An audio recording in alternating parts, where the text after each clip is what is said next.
karon ang mga konsehal na po sa ikaduhang distrito nga mudagan gyapon magpapili karon May 2013 ang atong ila-ilahon ug kung unsa ba ang ilang mga tubag sa mga pangutana sa atong mga yanong Dabawenyo. Sayro nato.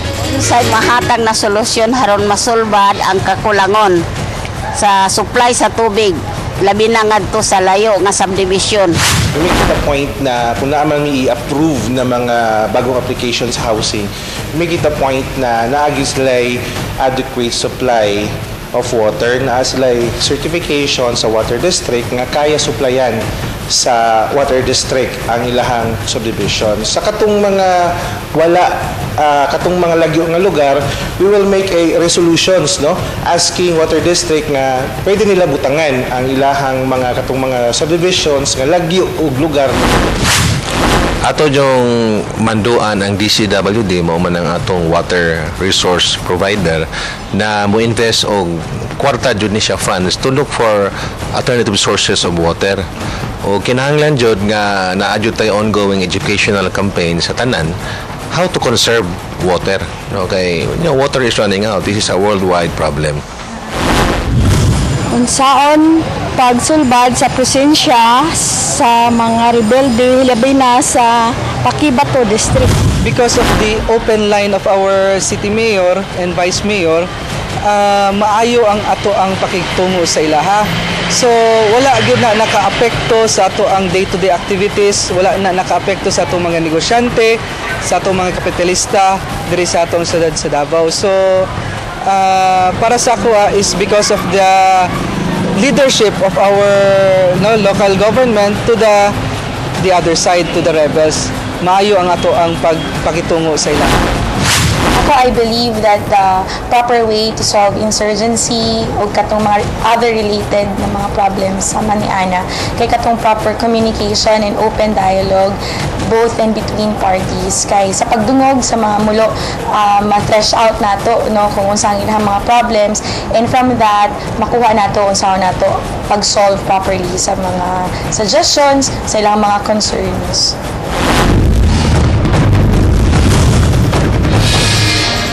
Okay mga kapamilya, kung gusto ninyong iambit ang inyong mga pangutana sama sa itong mga Dabawenyo nga para maibalaan ninyo kung unsa ba mga stand sa atong mga politiko sa lain-laing issue, syempre i-post lang na ninyo ang inyong mga pangutana sa Facebook fan page sa Maayong Buntag Mindanao Official. Pero kung mga kapamilya kabalo ba mo nga daay mga dapat dili himuon ang mga kandidato labi na mga incumbent officials karon nga election period labi na during campaign period. O karong hapit na magsugod ang campaign period labi na dinhi sa local sa mga local candidates, importanteng mahibal-an nato kung unsa bay mga gibawal. Ug para sa mga incumbent, syempre bawal ang pagbuhat or pag-fill up sa mga new positions ug promotion or paghatag og salary increases. Ayan, bawal na sab mag-construct og mga bag-ong public works ug ang pag-deliver og mga construction materials. O syempre, ang issuance of treasury warrant or similar devices for future undertaking chargeable against public funds, ibawal na sab na. O ang pag-release o disbursement or expenditures of public funds. Oo. Nagkaroon po ng expansion ng coverage sa liquor ban. Bawal na sab ang pagbaligya, paghatag, pagpalit o pag-serve og mga intoxicating liquor or mailim nung makahubog subay sa 5-day alcohol ban sa election period.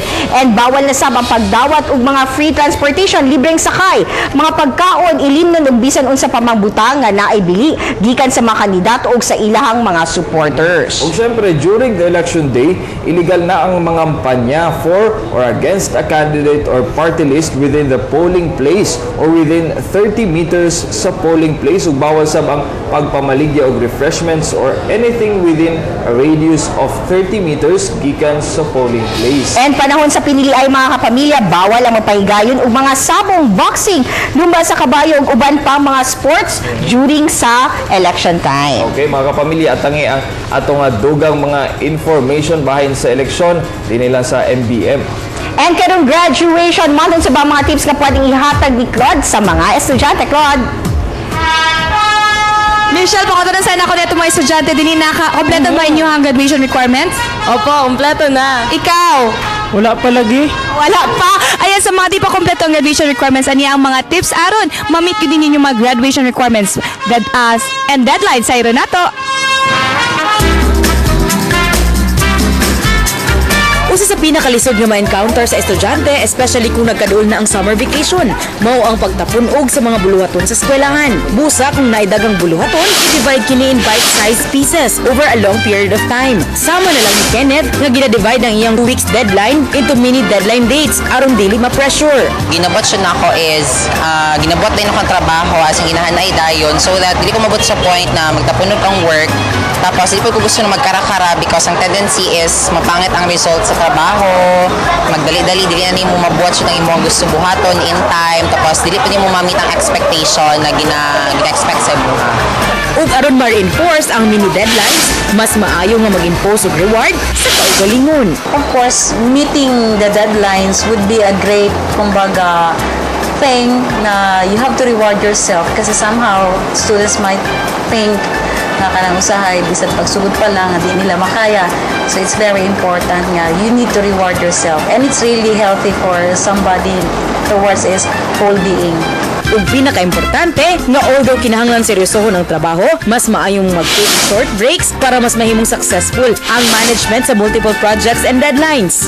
Okay, short breaks would be very beneficial specifically sa health sa kabatao kasi kung wala siyang breaks, it would create burnout on the part of the person. So even sa mga students, they experience lots of stress.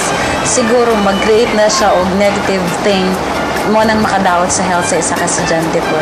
Sa bisan unsa mang buluhaton, importante lang nga mag-focus ug magklaro sa mga goals aron siguradong mulampos gyud. Alang sa Campus Patrol, ako si Marjorie Dalipe.